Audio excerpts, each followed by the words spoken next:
Amarnath blog চ্যানেলের আরও একটি নতুন ব্লগে তোমাদের সকলকে স্বাগত জানাই। এখন বাজছে 11:30 আর আমি এখন থেকে আমার ভিডিওটা স্টার্ট করছি। তো চলো ভিডিওটাকে শুরু করা যাক।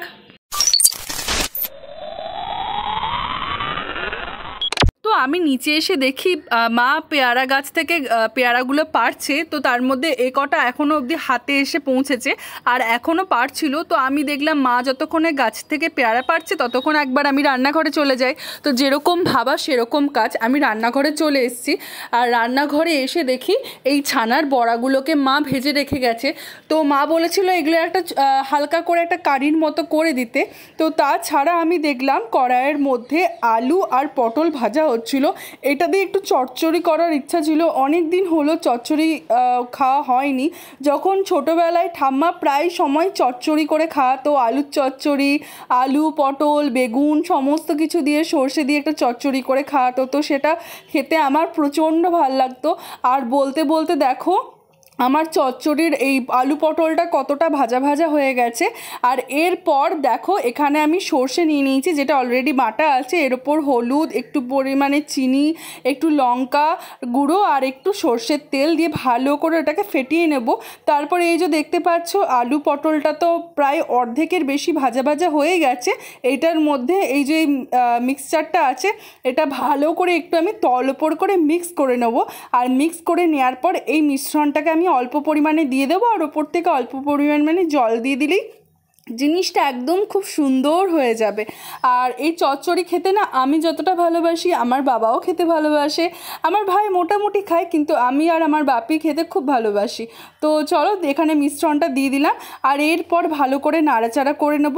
তো চলো ভিডিওটা দেখতে থাকো। আর ভিডিওটি তোমাদের যদি ভালো লেগে থাকে তাহলে অবশ্যই লাইক করো। তো চলো ভিডিওটা দেখতে থাকো।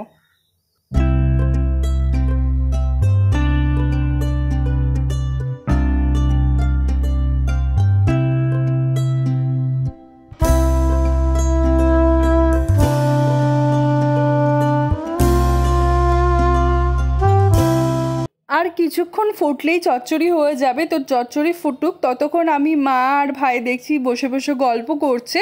তো সেটাই আমি শুনছিলাম যে ওরা দাঁড়িয়ে দাঁড়িয়ে কী গল্প করছে। আর আমি ভাবলাম যতক্ষণ একটু গল্প করছি ওদেরকেও অনেক দিন একটু ভিডিওতে ভালো করে দেখানো হয়নি, তো ওর জন্য ওদেরকেও একটু ভালো করে ক্যাপচার করে নিলাম। আর এখানে এই যে দেখো আমার চচ্চড়ি একদম পুরো রেডি হয়ে গেছে। আর এরপর আমি রান্নাঘর থেকে বেরিয়ে চলে এসেছিলাম, কারণ এইটুকুই আমার দায়িত্ব ছিল। তো আমি যে আমাদের বাড়ির যে মেন ডোরটা আছে মেন ডোরটার সামনে এরকমভাবে বসেছিলাম আর খুব ভাল লাগছিলো জানো তো, খুব সুন্দর একটা এই গলিটা দিয়ে হাওয়া দিচ্ছিল। আর এরপর আমি ছাদে চলে এসেছিলাম। আর ছাদে এসে দেখতে পাচ্ছ আমার ছাদ বাগানটা কত সুন্দর, একদম হারা ভাড়া লাগছে। তো এরকম দেখে না আমার প্রায় সময়তেই যদি আমার মন খারাপ থাকে আমার মনটা খুব ভালো হয়ে যায়। আর এখন সন্ধেবেলা হয়ে গেছে আর বাপি মুড়ি খাচ্ছে বসে বসে। তো এরপর ভাবছিলাম যে একটু মোমো বানাবো, বাবা তো মোমো খাবে না। তো এর জন্য এই যে মা ময়দার ডোটাকে ভালো করে বানিয়ে নিয়েছে। আর আজকে বাঁধাকপির মোমো বানাবো, এই জন্য বাঁধাকপিটাও সেদ্ধ করা হয়ে গেছে। এখানে পেঁয়াজ ভাজা চলছে, এতটা পরিমাণ পেঁয়াজ দেবো না, এরপর এখান থেকে কিছুটা পরিমাণ পেঁয়াজ তুলে নেবো। আর এখানে তো বাদাম অলরেডি ভেজে রেখে দিয়েছি। তো পেঁয়াজটা এতটা পরিমাণ দেবো না কারণ বেশি পরিমাণে পেঁয়াজ দিলে না আমার ভাই আবার খেতে চায় না। ও বলে দিদি তুই এত বেশি পেঁয়াজ দিয়েছিস, মানে বেশি পেঁয়াজের টেস্টটাই বেশি আসবে।